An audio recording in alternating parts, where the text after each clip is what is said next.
Avui, des de l'assignatura de Tele i Ràdio en el segle XXI del Grau de Comunicació i Indústries Culturals, hem vingut als platós de TV3 per assistir al programa Col·lapse.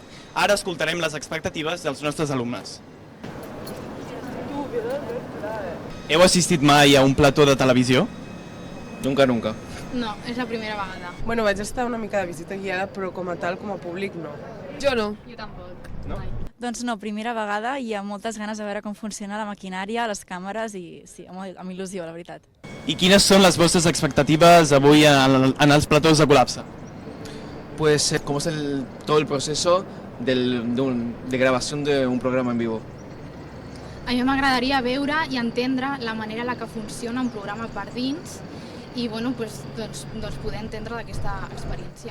Passar-m'ho molt bé. Doncs a mi m'agradaria molt veure com el tema de producció, no? Com el plató també, com mai hem estat, veure com és, perquè a vegades des de la càmera, des de casa, ho ets potser com molt petit i no sé, m'imagino que serà com un lloc gran, bastant com voluptuós, no?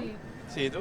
A mi em fa gràcia veure com és darrere de les càmeres, no? Al final estàs acostumat a veure-ho des del sofà i no sé, com els presentadors, tot, com es porten entre ells, com és l'experiència en general.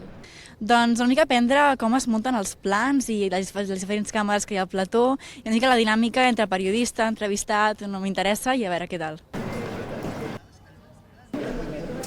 Amb què us quedeu de l'experiència avui a Col·lapse?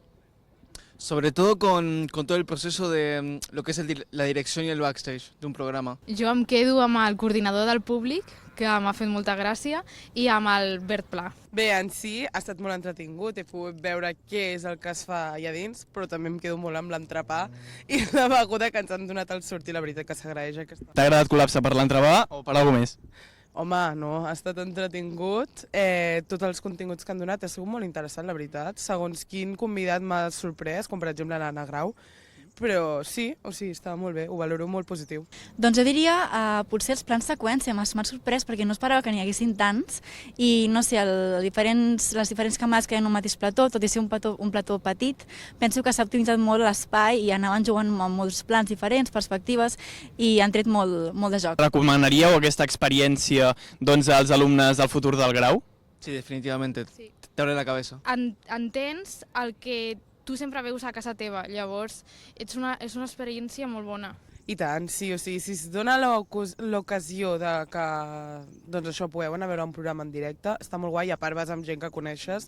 Jo crec que sí, que al final venir a TV3 és una experiència molt xula, veus com es munta un set, com es fa un programa de televisió i aprens molt, sí, si vols dir que aquest sector és una molt bona oportunitat. Sortida superada. Des de Revista Angla us animem a participar en aquesta experiència.